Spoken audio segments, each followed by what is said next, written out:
మళ్ళీ కట్టారో ఏమో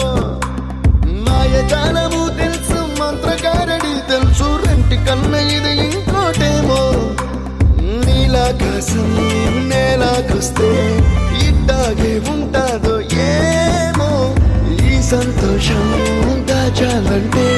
హృదయాలు ఓ వంద కావాలేమో ఇంతందంగా ఉంటుందా ఈ లోకం ఇన్నాళ్ళు ఈ మనసుకి తెలియాలేదే పాప